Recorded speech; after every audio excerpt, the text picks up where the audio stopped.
วันนี้ผู้ชมวันนี้ค้างการถกถามกับข้าพเจ้าแม็กส่วนเรื่องของ EP นี้ก็เลยว่าเป็นเรื่องที่น่าสนใจหลายเราจะมาโอ้ล้มวิเคราะห์พูดคุยกันเกี่ยวกับทางรถไฟไทยจีนเนาะนั่นก็คือเฟสซองตั้งแต่โคราชน้องไข่เสื่อมแต่เสื่อมอย่างซ่อปอลาวแล้วก็ออกไปที่ประเทศจีนบอดท่านผู้ชมนี่คือข่าวล่าสุดจากทางการไทยก็คือรายงานเมื่อวานนี้วันที่2 เมษายนเนาะที่ว่าผ่านมาวันนี้เองซึ่งน่าสนใจก็คือไทยควบคุมเอง 100% ท่านผู้ชมเกี่ยวกับเฟสซองนี้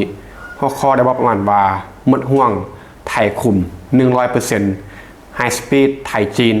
เฟสซองโคราชน้องไข่ท่านผู้ชมซึ่งนี่แหละก็คือความสามารถของไทยที่ว่า power ในการต่อรองเนาะต่อรองแล้วก็มีความสามารถแล้วก็มีทุนทรัพย์ก็คือมีเงินท่านผู้ชมเพียงพอในการเป็นเจ้าการตัวเอง 100% ท่านผู้ชมจีนจึงเห็นดีนำท่านผู้ชมนี่คือความไว้ใจจากทางจีนเนาะที่เมืองไทยนั้นมีความสามารถที่จะเห็นได้เอง 100% ท่านผู้ชมเขาจะลืมว่านี่คือหนึ่งในโครงการเบลล์โรดมันบอกซึ่ง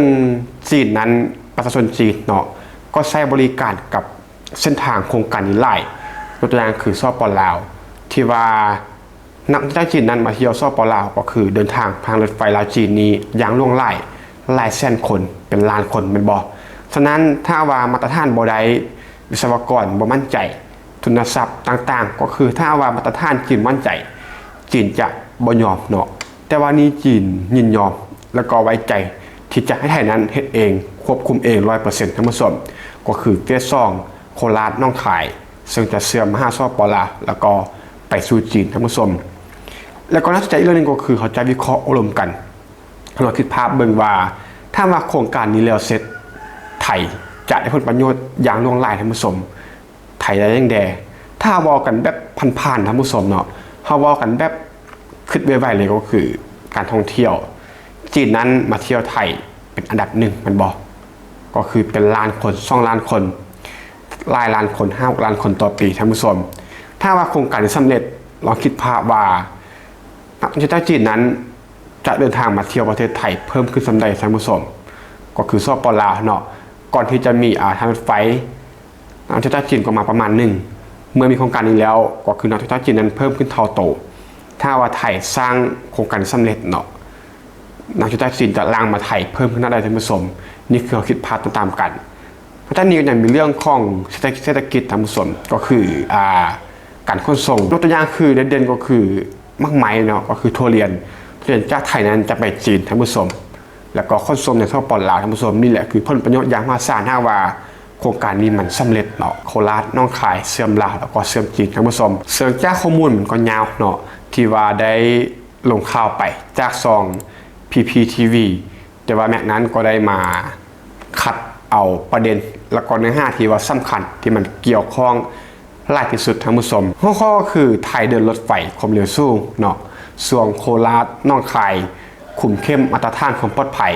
และก็คุมเอง 100% ท่านผู้ชม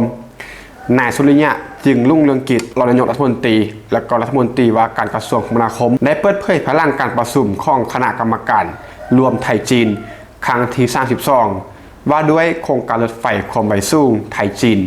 ระยะที่2ก็คือช่วงนครราชสีมาน้องคายท่านผู้ชมระยะทางรวม356 กิโลเมตรกำลังอยู่ในระหว่างการจัดทำรางเอกสารประกวดราคาคาดว่าจะแล้วเสร็จภายใน 2-3 เดือนข้างหน้านี้จากนั้นจะเริ่มขบวนการประมูลและคาดว่าจะเริ่มก่อสร้างภายในปีพ.ศ. 2568หรือว่าภายในปีนี้ท่านผู้ชม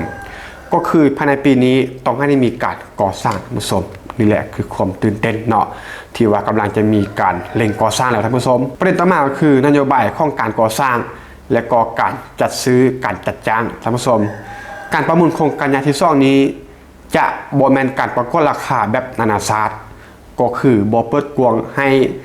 บริษัทจากต่างประเทศเข้ามามีส่วนร่วมเนาะแต่ว่าจะใช้ผู้รับเหมาสัญชาติไทยทั้งหมด 100% ท่านผู้ชมพระราชบัญญัติและก็การจัดซื้อการจัดจ้างและการบริหารพัสดุภาครัฐพ.ศ. 2560ขณะเดียวกันนั้นไทยจะควบคุมการออกแบบตรวจแบบและก็การบริหารงานก่อสร้างอีกทั้งหมด 100%ท่านผู้ชมและก็เรื่องของวัสดุนั้นจะใส่ของประเทศไทยภายในประเทศไทยเกือบ 100% ท่านผู้ชมประเด็นต่อมาคือมาตรฐานของความปลอดภัยและก็การตรวจสอบคุณภาพจากเหตุการณ์แผ่นดินไหวที่ถล่มในวันที่28 มีนา2518 ที่ผ่านมาเนาะซึ่งตัวนี้แม็กก็ข้อแสดงความเสียใจปัจจุบันนี้ตึกสตงที่ถล่มอยู่เนาะก็ได้มีการกู้ภัยกันแทบจะ24 ชั่วโมงเนาะมันจะเป็นหน่วยกู้ภัยและก็ภาคส่วนที่เกี่ยวข้องก็ได้ระดมกำลังกันในการเข้าช่วยผู้ที่ประสบอุบัติเหตุเนาะก็มีหลายชีวิตที่ว่าสูญเสียไปแล้วก็มีอีกหลายชีวิตที่ว่ายังค้างคาอยู่ก็ต้องท่าปฏิหารเนาะออนวอนปฏิหารให้มันมีผู้รอดชีวิตเพิ่มเติมในการช่วยเหลือท่านผู้ชมก็เป็นกำลังใจให้กับหน่วยงานกู้ภัยแล้วก็หน่วยงานที่เกี่ยวข้องไทยและก็ข้อแสดงความเสียใจเกี่ยวต่อกับครอบครัวที่สูญเสียในครั้งนี้ท่านผู้ชมส่วนจากเหตุการณ์แผ่นดินไหวท่านผู้ชมกระทรวงคมนาคมนั้นก็ได้สั่งการให้รถไฟแห่งประเทศไทยหรือว่ารฟท.เนาะตรวจสอบมาตรการการก่อสร้างโดยเน้นการรับแรงสั่นสะเทือนและต้านทานแผ่นดินไหว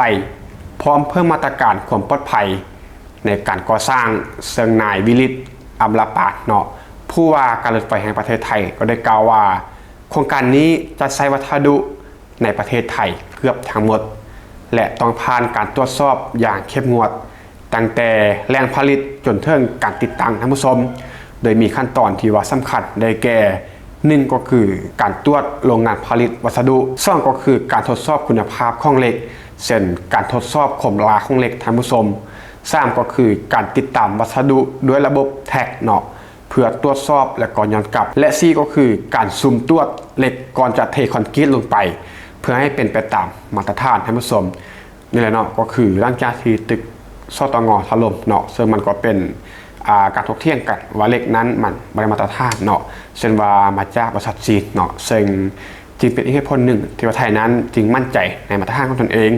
จะใช้วัสดุแล้วก็ใช้เหล็กที่ว่ามีการตรวจสอบอย่างเข้มงวดภายในประเทศเองท่านผู้ชมก็ถือว่าเป็นเรื่องที่ดีเนาะแล้วก็จีนนั้นก็จะเห็นดีนำเนาะเพราะว่าเชื่อใจในมาตรฐานของวัสดุในประเทศไทยท่านผู้ชมประเด็นต่อมาก็คือเป้าหมายของโครงการท่านผู้ชมเมื่อโครงการนี้สำเร็จเนาะจะเชื่อมโยงระบบขนส่งระหว่างกรุงเทพมหานครไป5สป.ลาวและก็ไปสู่ประเทศจีน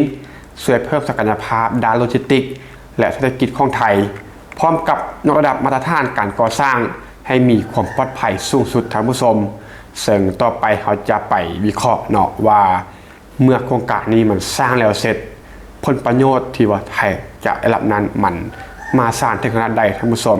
อันนี้เขาจะบริวารเรื่องของคมนาคมอันนี้มันได้อยู่แล้วเนาะคมนาคมภายในประเทศที่ว่าประชาชนไทยนั้นจะเดินทางไปมาหาสู่กันสะดวกสบายง่ายขึ้นซึ่งจากเดิมที่ว่าสุดยอดแล้วเนาะในเรื่องของโครงสร้างพื้นฐานการคมนาคมที่ว่าเป็นเบอร์ต้นๆอยู่ละแต่ว่ามันจะเพิ่มอีกท่านผู้ชมถ้าว่าโครงการนี้สำเร็จเนาะนึ่งเลยก็คือการขนส่งสินค้าที่ว่ารวดเร็วขึ้นลดต้นทุนด้านโลจิสติกส์ท่านผู้ชมลดระยะเวลาการขนส่งสินค้าจากไทยไปจีนแล้วก็จากไทยไปจีนที่ว่าผ่านลาวท่านผู้ชม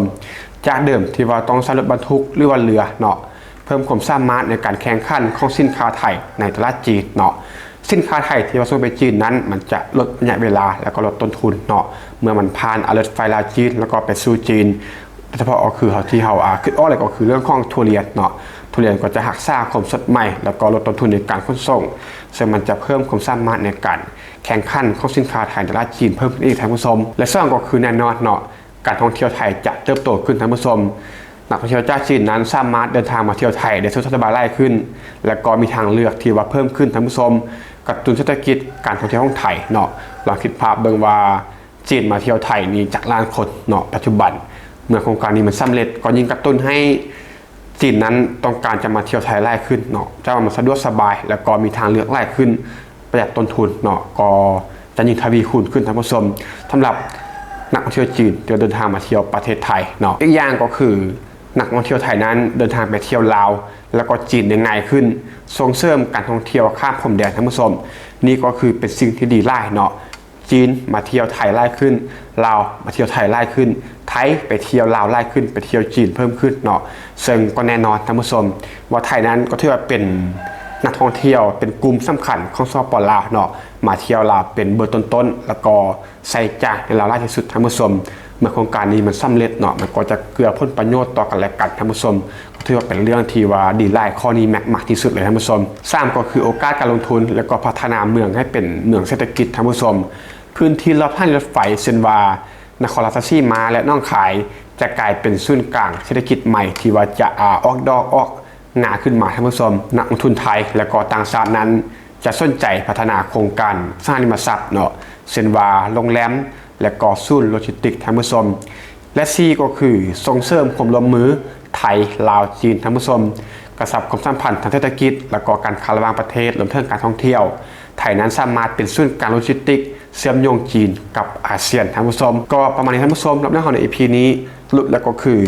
นี่คือโครงการเฟส2เนาะนครราชสีมาน้องคายเชื่อมจีนเชื่อมลาวซึ่งมันจะสร้างผลประโยชน์ให้กับไทยอย่างมหาศาลและก็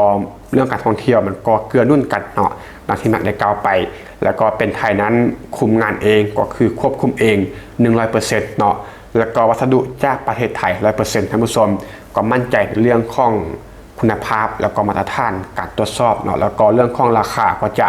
ทึกลงเนาะเมื่อใส่ของภายในประเทศแต่ว่าสำคัญก็คือเรื่องของคุณภาพท่านผู้ชมแล้วจีนก็เห็นดีเนาะจีนก็บ่ได้มีข้อโต้แย้งหรือว่าบ่ได้มีทั้งสิ้นเนาะก็คือเห็นดีก็คือมั่นใจในความสามารถของไทยวิศวกรไทยแล้วก็มาตรฐานของวัสดุของไทยท่านผู้ชมก็ประมาณนี้ท่านผู้ชมที่ว่าฟังมาจุดนี้มีความเห็นต่อได้จะมาแลกเปลี่ยนโอลมพูดคุยกันก็เต็มที่คอมเมนต์ได้เลยและข้อมูลได้ที่ไหนว่าผิดพลาดไปก็ต้องขออภัยท่านผู้ชมแล้วก็สามารถแสดงเป็นเข้ามาเพื่อแก้ไขร่วมกันได้ท่านผู้ชมและพีนี้ก็ต้องขอบใจทุกท่านที่มาสมัครฟังพบกันใหม่ในพีต่อไปขอบใจ